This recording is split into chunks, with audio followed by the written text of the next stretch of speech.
So, kamusta man ang kuan? Kamusta ang module quiz gabi? Okay ra? Easy ra? Makabungog, sir. Sa'yo makabungog. Madungog pa magkako nimo ron. Hello? So, kuan basically, we are done with module 1 and 2 nga module quiz. So, this week we will be discussing on we will be discussing on module 3. So,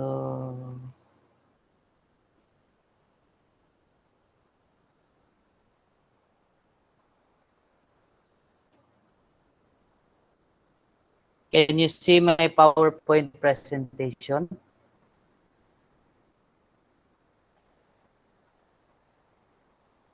Yes, sir. Hello? So, good morning again. So, our discussion would be on module 3, which covers the topic on interest rates. So, topics to be discussed for this module is number 1 and 2 is nominal rates, effective interest rates, and the topic 2 is discrete compounding and continuous compounding. Also, the last part of the discussion would be interest paid and principal paid or amortizations.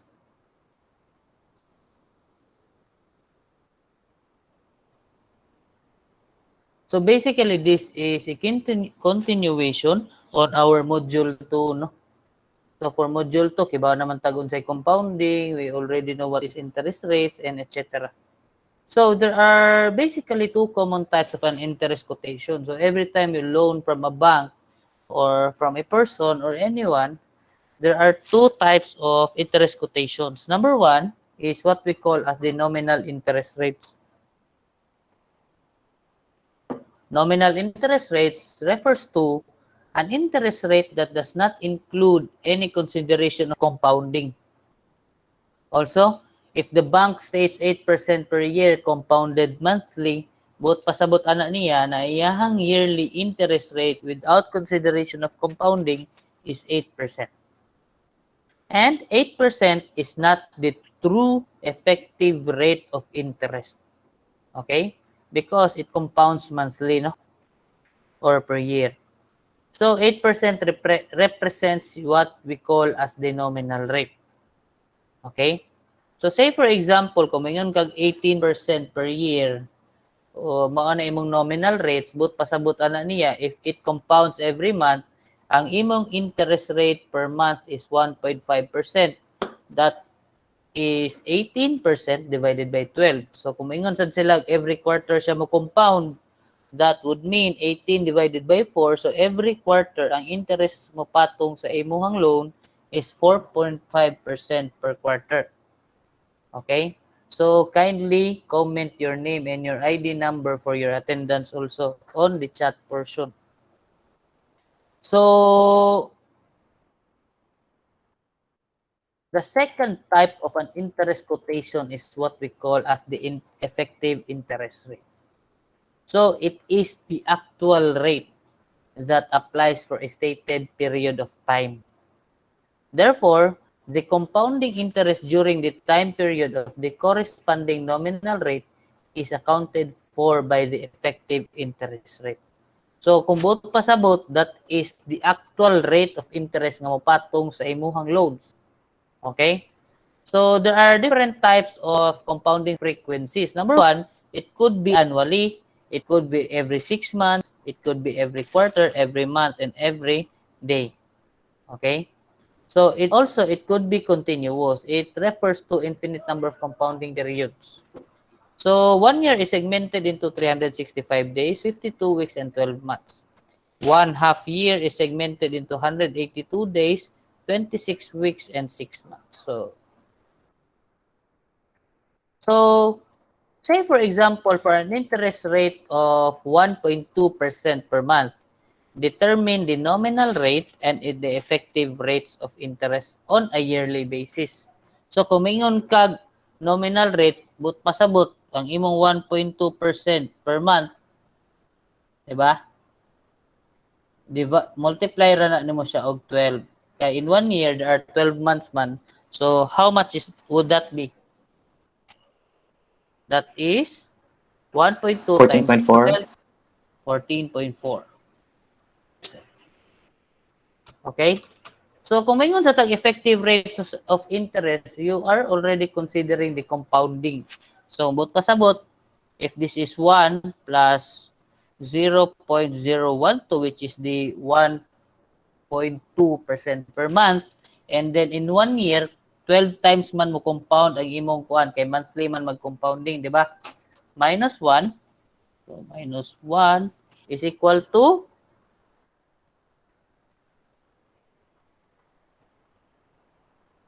2.89. pila? That is 15.38% or 39, I mean. That tells you na kung mayon kag nominal interest rate, wala pa kay consider nga compounding, no? That is mao ni mong yearly nga rate, pero since it compounds every month, but pasabot ang interest magpatong monthly ba. So that would mean nga in 1 year it compounds 12 times. Okay? So instead of yung imong hunahuna na 14% ra kung interest ani, the actual interest rate nga ni patong di ay sa imong loan is 15.39%. Gets? Gawas pa. Okay? So what are the interest rates per quarter, per year, and per year? So balik ha. So what are the interest rate per quarter? So kung maingon kag pila the interest rate nako per quarter ana sir? Kung naa kay kuan. So kung maingon kag per quarter, that is 1 plus 0.012 to the exponent of 3. 3 months man ang 1 quarter, di ba? Minus 1, pila man?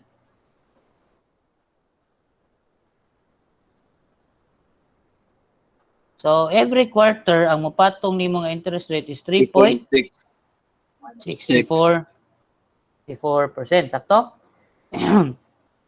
And per year, that is 15.39% as solved kanina, no? Okay? So these are what you call as your effective rates of interest per quarter and per year.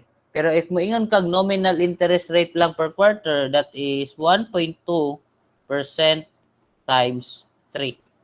That is 3.60%. Meanwhile, this is 14.4%. Okay? Any question? Wala? So if you have no question, I'll proceed to example. So example is, if you have an interest rate of 1.2% per month, imo i-determine ang nominal and effective rate of interest. So the formula would go by this one. Okay? So kung may kag nominal rate per quarter, basically that is 1.2 times 3. Ana siya.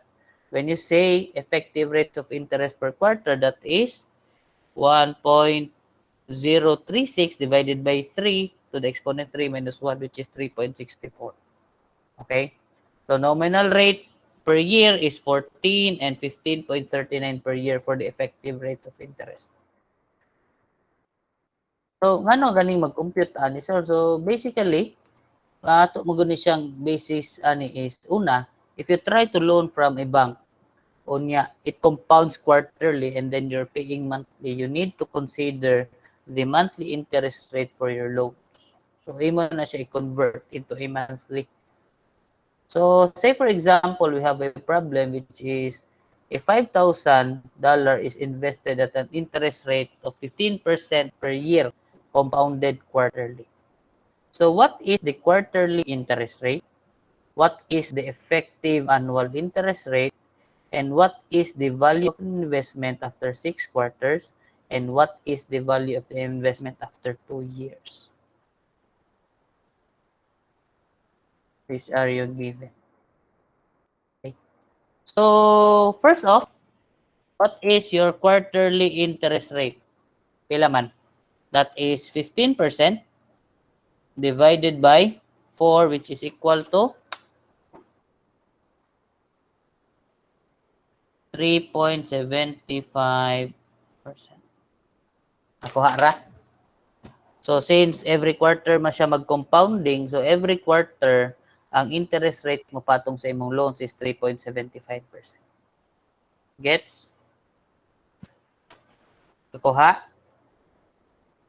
So, in getting your effective rates of interest, your ER, that is 1 plus I over N to the exponent of N. Okay? Say, for example, this is for MDI. So, say, for example, I, a 1 plus the interest rate, nominal rate ni akong pasabot diri ha. Nominal rate is 15% divided by 4 kay in 1 year, every quarter, 3 months man. So, 4 to the exponent of 4. Ano? Because we are getting the annual interest rate. So, in 1 year, 4 times siya mo compound and then at a quarterly interest rate. So, the effective rates of interest is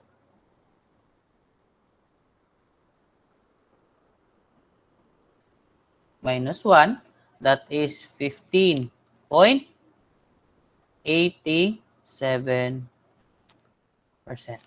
Nakuha? Anybody? Hello? Anybody? Nakuha na, sir. Yes, sir. Yes, sir. Basi niya, tingog lang mo kay basi niya nawa ko ba. Or what I mean is my connection might be lost. So might as well mangutana jud ko if you are all still there rather than I'm talking to myself. Okay? So kaning siya nga values kaning duha, I stored it in my calculator no because we need to solve for the third and fourth question kani siya. Okay? Kani siya kana. So actually, you can solve using 2 ways. So, I'll write a cash flow. Cash flow ni. This is 0. Since this is first one, that is this is so this is 1, this is 2, 3, 4, 5, 6, 7, and 8. Consider kanang 1 that is on a quarterly. This is a quarter of a year. No. Knowing that your quarterly interest rate is 3.75%. Onya ang imuhang effective rate of interest is equal to 15.86%. We can actually solve it using 2 ways, but we need to be consistent. Okay? So, kanin siya, what is the value of the investment after 6 quarters? So, the future value of an investment is equal to P, 1 plus I to the exponent of N. We very well know that is the formula for your compounding interest. Okay? Since F is equal to 5,000, 1 plus 0.0375.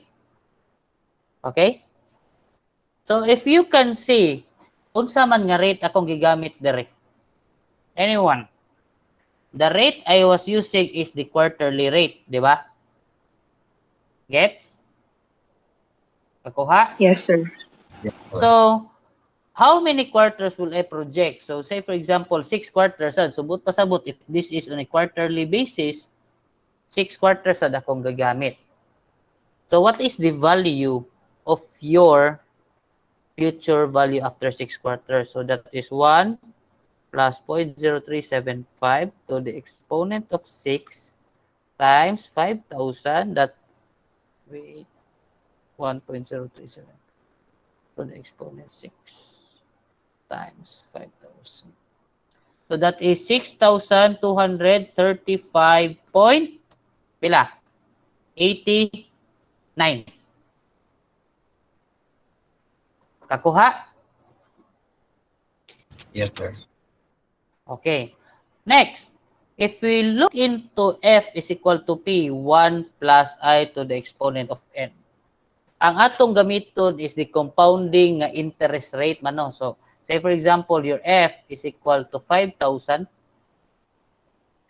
1 plus 15.86% to the power of 6 quarters pila na siya ka year. So since akong gigamit diri is the effective rate of interest ER man.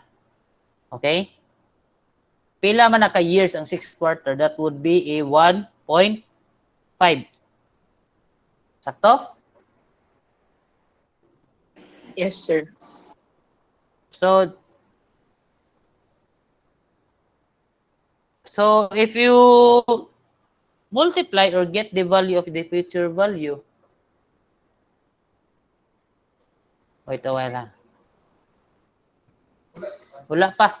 May gawas pa, wata lang. So if imong ko ng future value ang answer ano 6,235.89. So unsay pasabot ana or unsay pasabot? That would mean if you are trying to be consistent with computation, the answer would be the same. But ang imong gamiton is the compounding interest rate, no? So dere compounding interest rate per quarter, so number of quarters sa kudara, this is the compounding interest rate using the effective rate to the exponent of 5. So, asa din ako gamiton ng nominal interest rate? You will only use the nominal interest rate when you try to substitute I over N during a part. Okay? So, formula states that the I should be the compounding interest rate. Okay? Any question? Wala? I'll proceed. So these are your formulas. So basically, after all of the modules, on the last part of the module, yun na other ang formulas. No? Okay? So I'll proceed to continuous compounding. So compound interest is the eighth wonder of the world. So he who understands it, earns it, and he who doesn't pays it. So pasabot na, if you try to understand the topic, you'll get to understand nga if you earn it, makaginansya ka, but if you don't understand the compounding interest, you'll have to pay it all throughout the jud ka maimpas. So there are two types of additional compounding methods. No?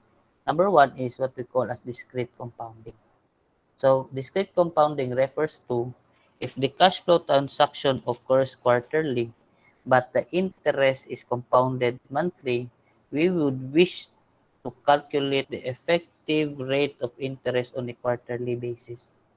Okay? So the formula goes by that equation. I is equal to 1 plus R over M to the exponent of C minus 1. Okay? R or M is the interest periods per year. C is the number of interest periods per payment period, and K is the number of payment period per year. Note that M is equal to C times K. Okay. Also, this is continuous compounding, the second part. As the number of compounding periods M becomes very large, the interest rate per compounding period is equal to R over M, which becomes very small. So therefore, as M approaches infinity and R over M approaches 0, we will have an approximation that the situation of continuous compounding is existent. So by formula, that is your formula for continuous compounding. So the interest rate is equal to e to the r minus 1. And the future value is equal to p to the pe to the exponent rn. Say for example, suppose that you make quarterly deposits into a savings account that earn an interest of 8% compounded monthly. So compute for the effective rate of interest per quarter.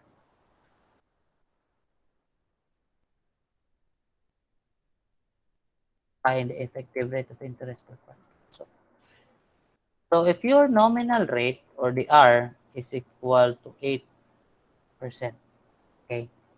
Pila imong monthly na interest rate? Anyone? That is 8.08 divided by 12. Therefore, that is pila? Anyone? 0.67% per month. Sakto, dili? Sakto, sir. Okay. So, if we'll try to compute for the per quarter niya nga interest rate, that would be 1 plus I to the exponent of n. No? So, minus 1 interest rate. But pasabot, 1 plus 0.67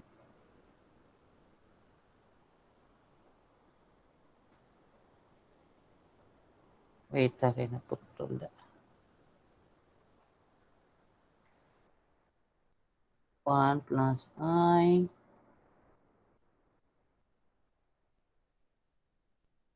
so 1 plus 0.67% to the exponent of 3 minus 1. Both pasabot nga if you have an interest rate of 67%, 0.67% per month, then in 1 quarter, ka 3 siya mo compound, that would be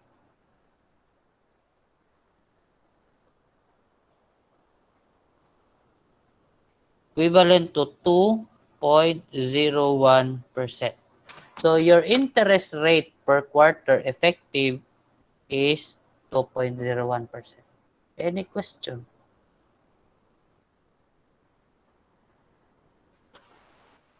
Hello? Shall I proceed?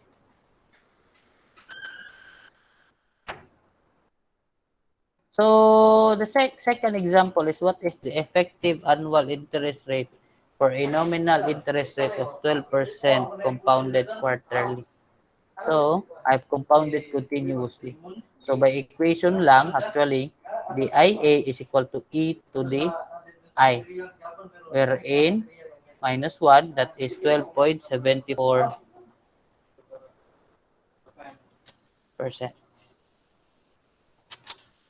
Next.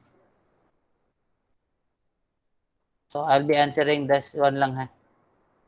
I have a lang activity on Thursday. Find the effective interest rate per quarter at a nominal rate of 8% compounded weekly, daily, and continuously. No?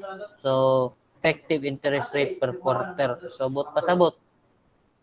Letter A, if it compounds weekly, that would be the rate per quarter or the ER per quarter is equal to 1 plus 0.08 to the exponent of divided by 52. So the exponent, pila ka weeks ang usa ka quarter? Ano man? Pila? 13, sir. 13, sir. Let's use 12.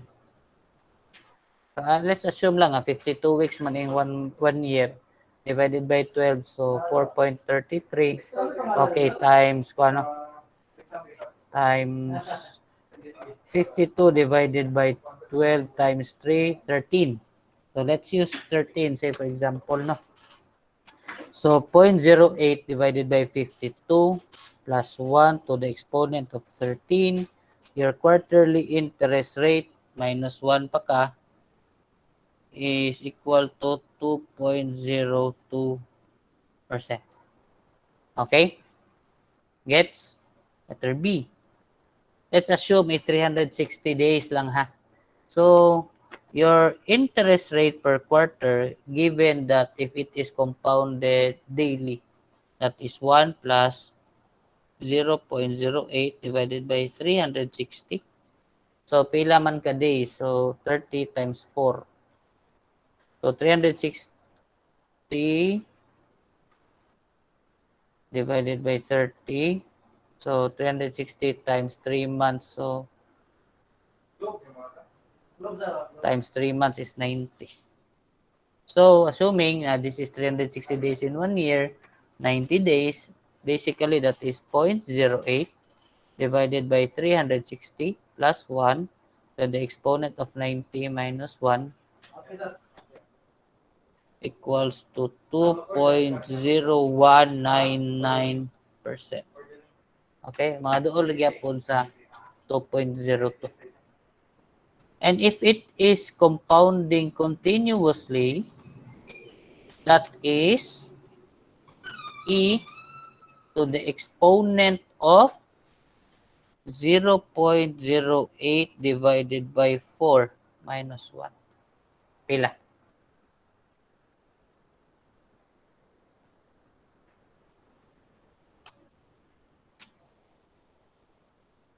That is equal to 2.020134%. Any question?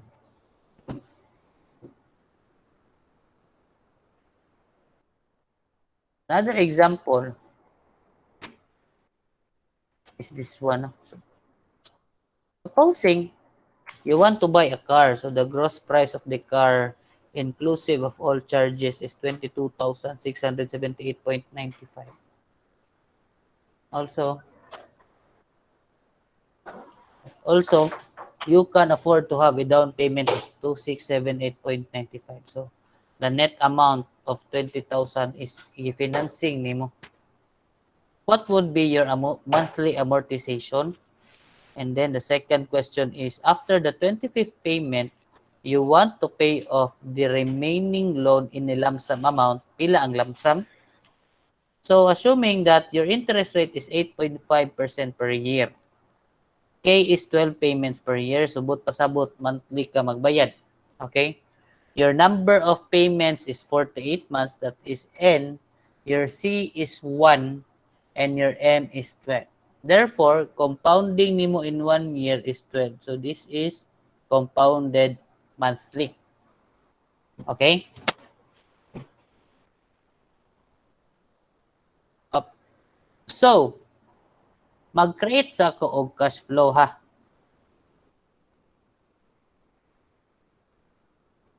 So, mo niya akong cash flow. This is 1, 2, 3, 4, 5, until the 48th month. Ox? Nakuha ra? Yes, sir. Nakuha ra? Muna akong cash flow ha. And then, ang akong cash out, kinibayad man kong annuity. O niya, ang akong cash in kay, say for example, 20,000 man. Kiniloan man ka, so bayron no ni mo imong annuity. So we very well know that the present value of a certain annuity is equal to 1 plus I to the exponent of n minus 1 divided by I 1 plus I to the exponent of n.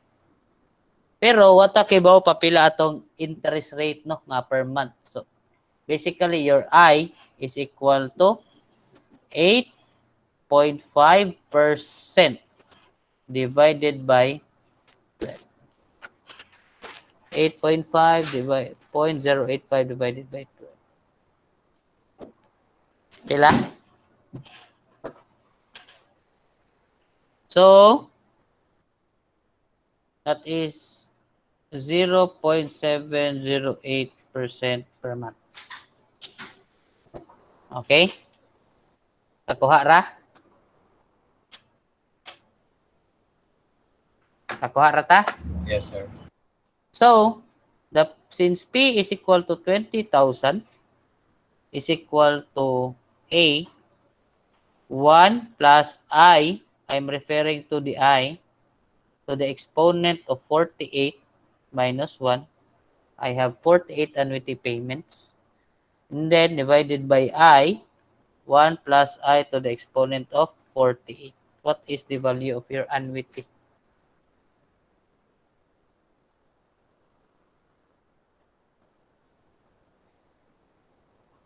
Anybody?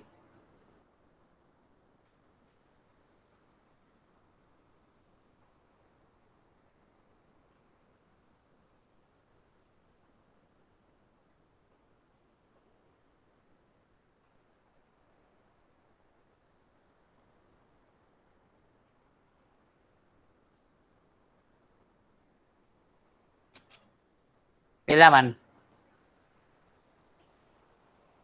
That is, pila? Na nag-solve ninyo.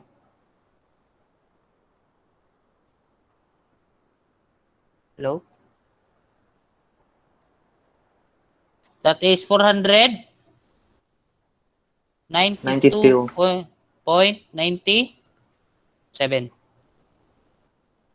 Takto? Ako ni siyang gi-store nga value at letter C. Akong calculator. Okay? So, both pasabot, you'll have to pay monthly amounting to 492.97 for 48 months. Okay? Next, you have, nakuha na nato ang monthly amortization at 492.97. Your second question was, after the 25th payment, you want to pay off the remaining loan in a lump sum amount. So, what is the lump sum amount? So, say for example, this is my cash flow. You have the present value of 20,000 na cash in. You have from 1 until the 25th payment in annuity. And then, on the 25th payment, sad na apod siya lump sum na gibayaran. Okay?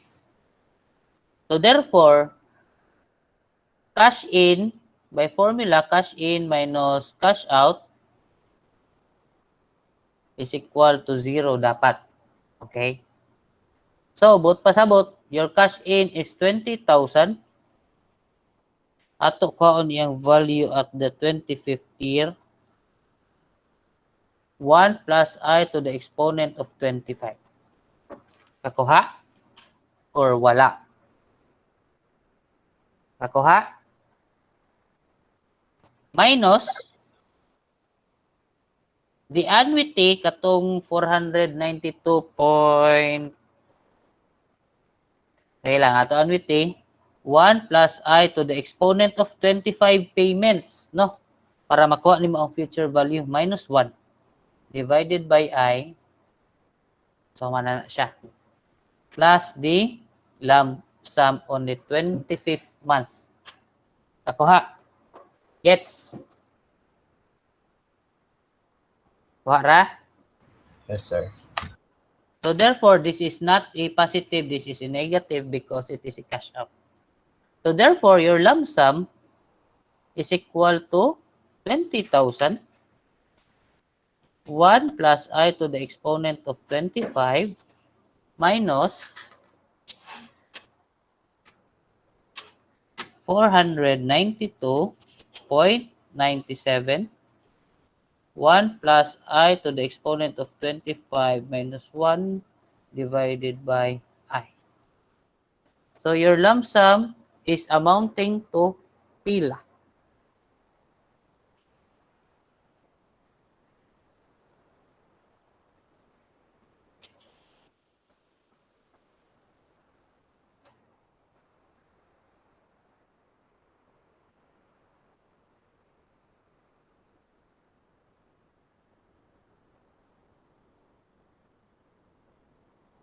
Ilagas?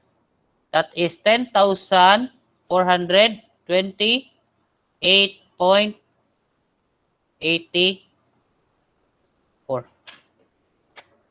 Both pasabot, you'll have to pay a lump sum amount of 10,428.84 on the 25th month to pay off all of the balances. So, by formula, that is your formula. Any question? We are already done with the discussion. No? I'll be discussing amortization on Thursday. Okay? Question? Sir, Yes? ato bang lump sum negative na siya, sir? Yes, that is negative because it is a cash out. So, cash in is positive minus all of the cash out is negative. So, basically, this is a negative value. Negative na siya. But since ako mo guni siyang gitranspose sa right side, kay equals to 0 man ta na. Ako mo siyang gitranspose, so this is positive na.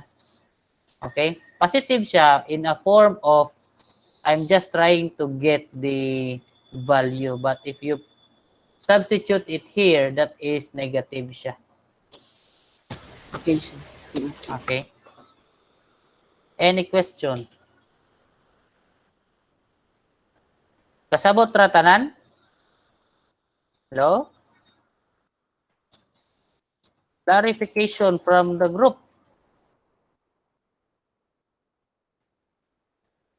Kasabot ra? Or do you need any clarification from the group? Or from the discussion? O pwede ko ka-check sad sa inyong module quiz. So hopefully by the end of the day, I'll be able to check that one. So naman sa uban na ito nga error bitaw, or there might be some errors when it comes to the answer. So I'll be checking it manually each.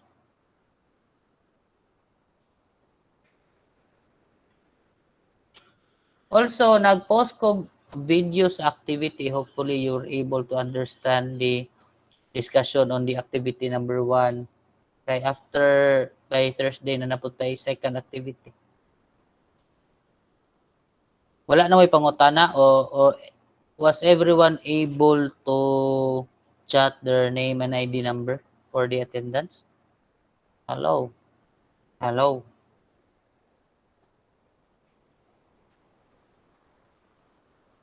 So, yun, tanong man, mag-discuss na lang siguro kung kuan na Thursday na lang para tingnan pa ang amortization. Hello? Klaro ra, class? Klaro ra, sir. Yes, sir. Wa ray pangutana. Kay magawas ba na siya sa inyong midterm exam. Okay? Kasi cover sa midterm day, sir. Coverage for midterms is module 1 to module 3. So this will be a portion of your midterm exam. Okay? Same lang siya format sa module B, sir. Katong sa quiz? Yes, sir. Yes. Ang midterms ba? Same. Yes, but it would require respondos. Lockdown. Okay? So if you have no what's pa man to kinsa to nitingog? Wala na, sir. Napindot. So pila mo 39. So there are at least 3 absences. Klaro ra ta? Or would you like to have a discussion on amortization na lang aron adili ra kay inig namagod ko activity.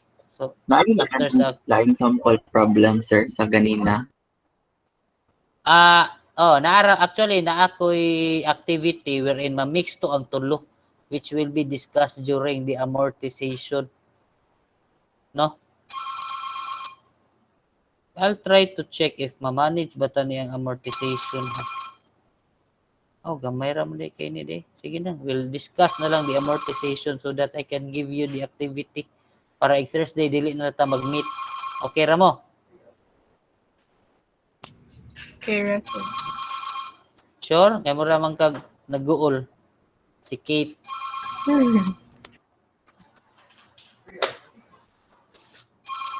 Wait, ha? Para Thursday din na ta mag-meet.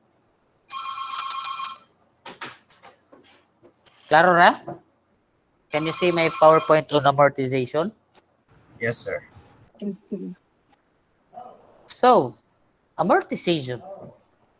It is an accounting term that refers to the process of allocating the cost of an intangible asset over a period of time. So, it refers to the repayment of loan principal over time. It is also the process of spreading out a loan into a series of fixed payments over time. So, you'll be paying off the loan's interest and principal in different amount for each month. So, actually, if you have an annuity, no, kung mag-solve ta sa annuity, there should be a breakdown between the two. Sa amount, total amount, there is a portion of it wherein nagbayad ka sa principal amount and there is a portion of it nga nagbayad ka sa interest sa loan. Although your total payment remains equal all throughout the period. So this is an example, no? So kung naa kay utang nga 20,000 on period 0, Nga ang imong annuity payment is 1,297, giunsa ni pagkuha ang kani. So this is a portion of your principal. So kung buot pasabot na niya, this is your interest and this is your principal. So if you look at it, that is 1125 divided by 200,000. So that is 5.625. 0.625 times 10 to the exponent of 3. Unsa man, how do you understand the whole picture of the table? Unsa inyong makita ana? Anyone?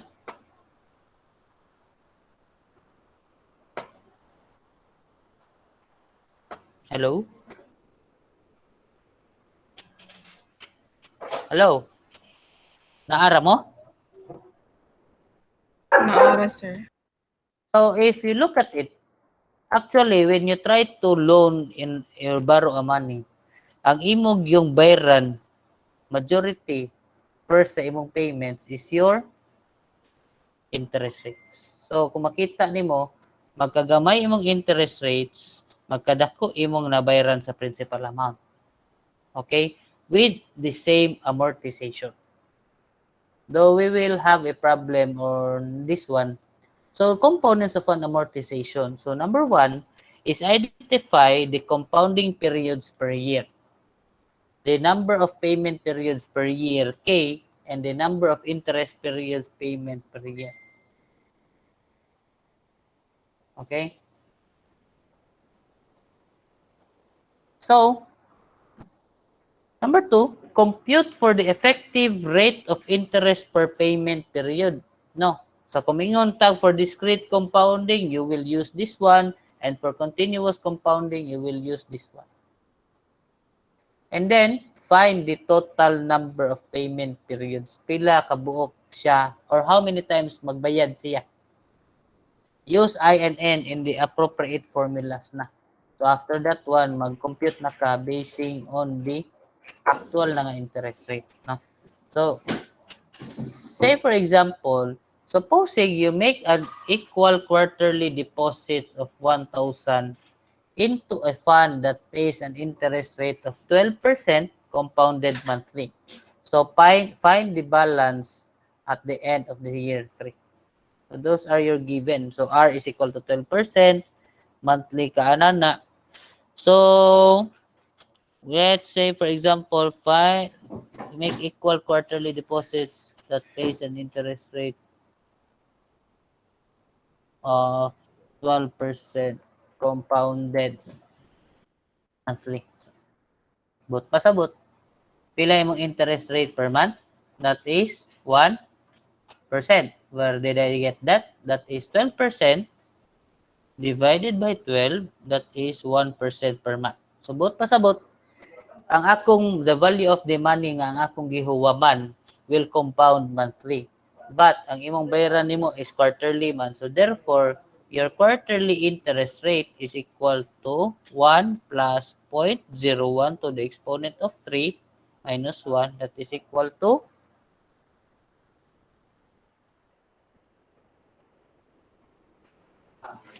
3.0301%.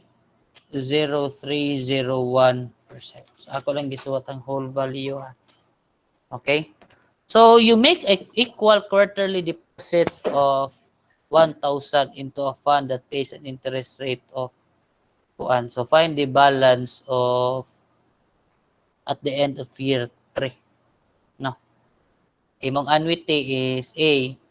And then,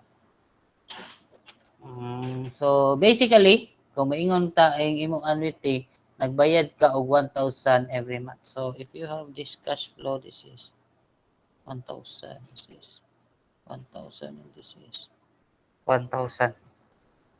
Okay? Nakuha ra? Quarterly ka mag-deposit at the end of year 3. So you have find the balance at the end of year 3. So, pila ka quarters? You are paying an annuity of 1,000. For how many quarters? 3 years is equal to 3 times 12. That is 36. Okay? Kakuha ra? Kakuha? Anyone? Yes, sir. Okay. So say for example, ang imong gikuha is the future value. So f is equal to 1 plus I. A, 1 plus I to the exponent of 36 divided by pila man? Minus 1 divided by I. The I you are referring to is equal to saman? 3 years, sayop ni. Quarterly. In 1 year, pila ka quarters? 4. So therefore, this is 12. So this is 12. So the future value is equal to answer plus 1. Exponent of 12, 3 years minus 1 divided by times 1,000. So the future value is 14,216.32. Sakto or dili?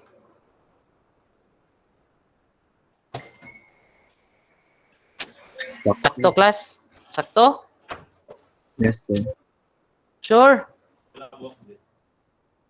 Sakto. So, I'll erase. So, both pasabot, your future value is equal to 14,216. So, if we'll try to get the present value, both pasabot is, that would be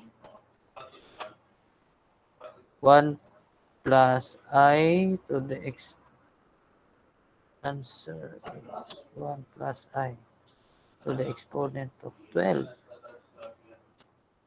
14,216.32 divided by 1 plus I. So the present value is equal to divided by 1 plus I to the exponent of 12. So the present value is 9,936.40.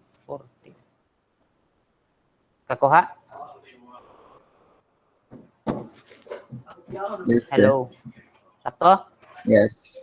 So therefore, pila imong giutang. Say for example, pinakay giutang man gyud. Pero nagbayad kag monthly per quarter, di ba? Okay? So, let's try to make a table. Your present amount or ang imong utang is 9,936.40. So, ang imong 9,936.40. And you are paying for 12 quarters. So, this is the quarter. 0, 1, 2, 3, 4, 5, 6, 7, 8, 9, 10, 11, etc. So, ang imong principal amount or you have your amortization, you have your principal paid, interest paid, and you have your principal balance.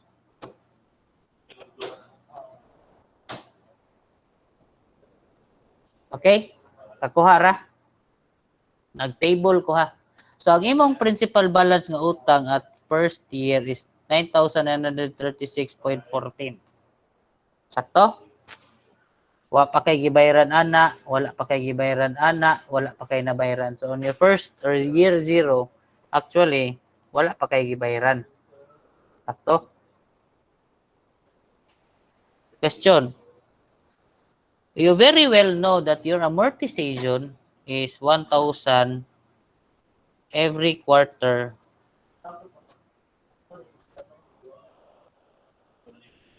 for 12 quarters. As stated in the problem.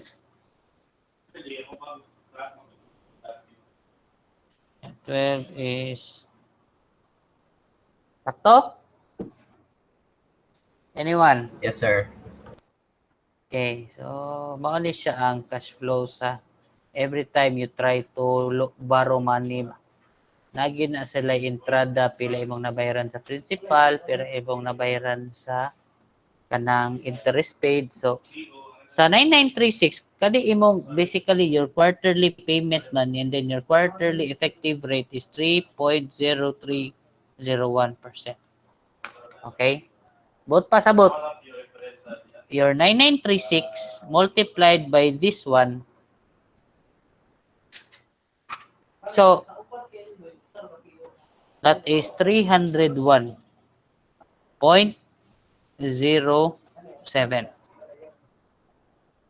Okay? So bot pasabot kana imong 9936, ang iyang interest for the second next month is 301.07 kini compound man siya by a quarter.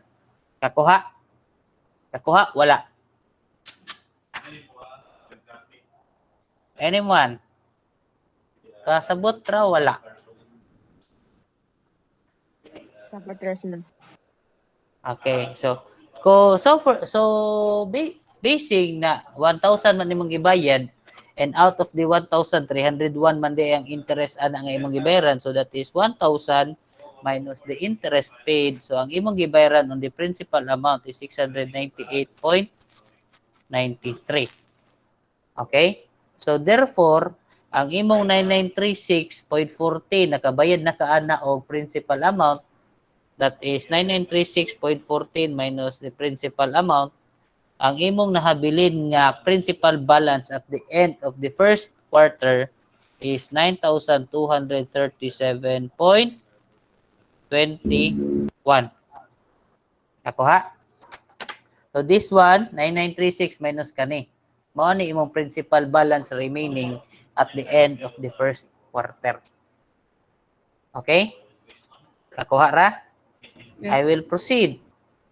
So knowing na mao na lang ni imong principal balance, mao na lang siya ni siya imong interest dira.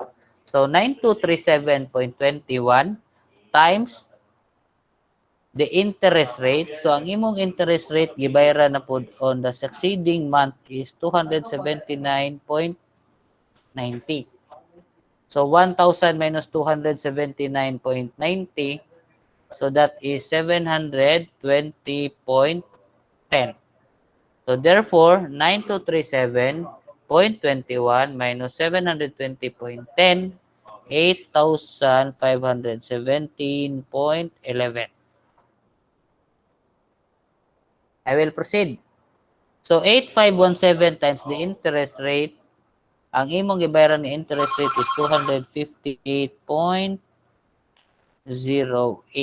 So 1,000 minus kana, this is 741.92.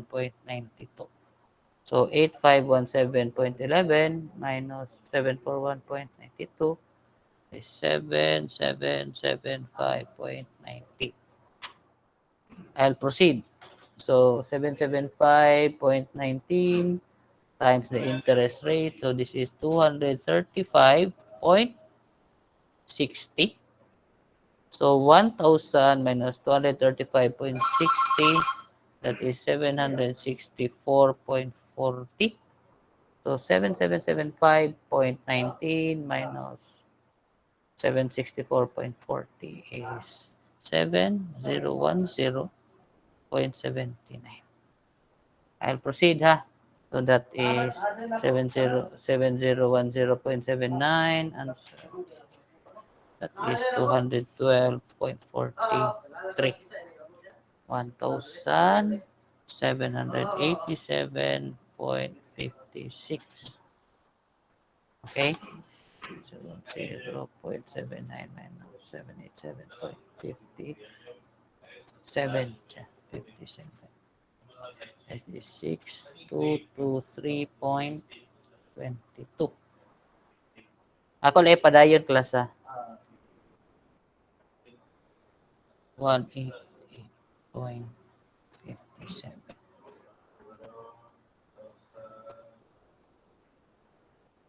One, one, two, three.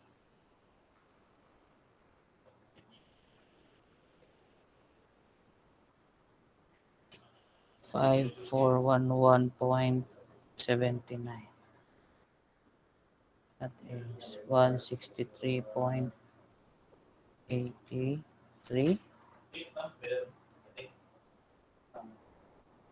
836.17.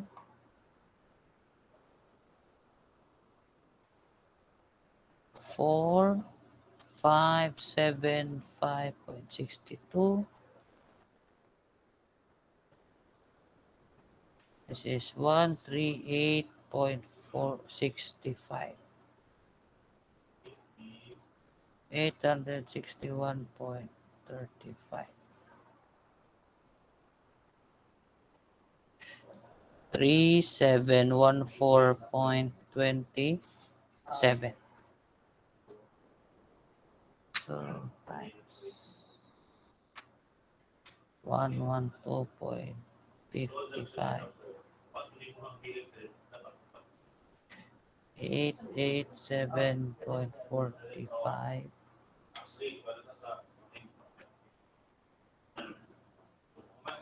2826.81. Anak ko sa 9. Si 9 quarter. 85.66. 914.34. 1912.47. Then so times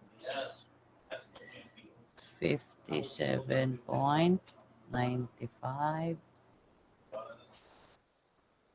942.05. 1912.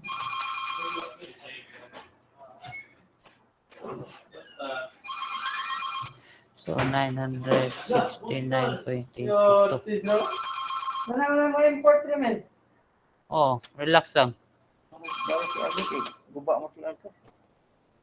Wait. Do the room.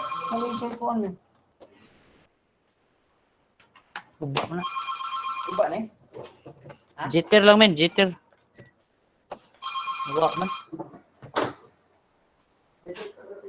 So, sa 12 month that is, ang imong interest is 29.39.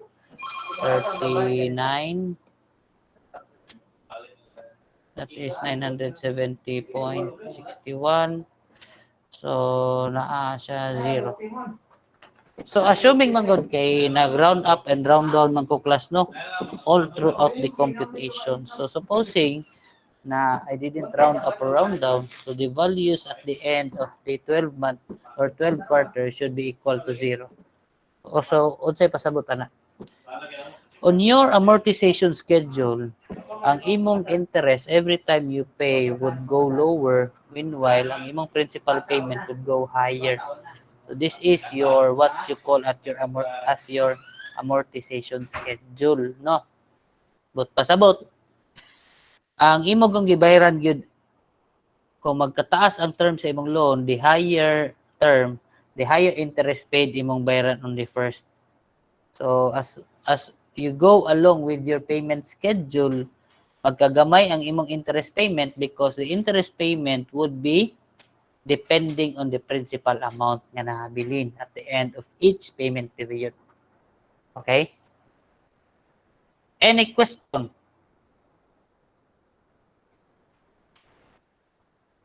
Hello?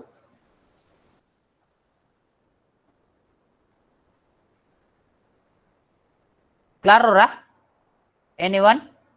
Yes, sir. So if wala to siya gi-round down or round up, sir, kay ang katong principal paid 1,000 to dapat in the Yes. end. So, ang kato siyang principal paid, mga roughly, mga 970 kapin. Kay nag-round up man ko, kay napa man kay portion nga 29 pesos, ay 29 dollars, pagod. Kani siyang $29, so na kay 1,000, morning 970. So, if I didn't round up or round down, the total payment still on the 12 month is 1,000, or 12 quarter. But ang imong breakdown dere may mo differ. Still, it should be equal to 0 since na-round up or round down man ko sa discussion. So, mo na siyang na-difference nga gamay mga point something. Okay ra?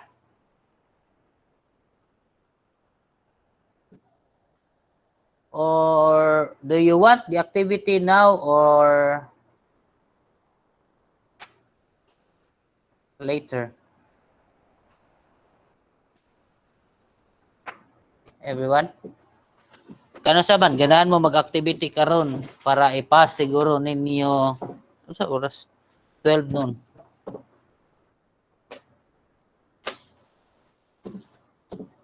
Hello? Present ako, no? Do you want the activity now or do you want it by Thursday? Or karon na lang. And then you'll have a deadline on 12 noon. Okay? Kaya sa time? Yun naman lagi mo maningog.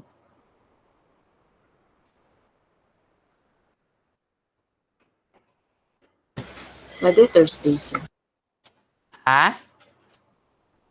So if you'll be able, Thursday na lang. Sige, sige. So I'll be meeting the class on Thursday na lang, no, for the activity. At least ma-challenge mo ba.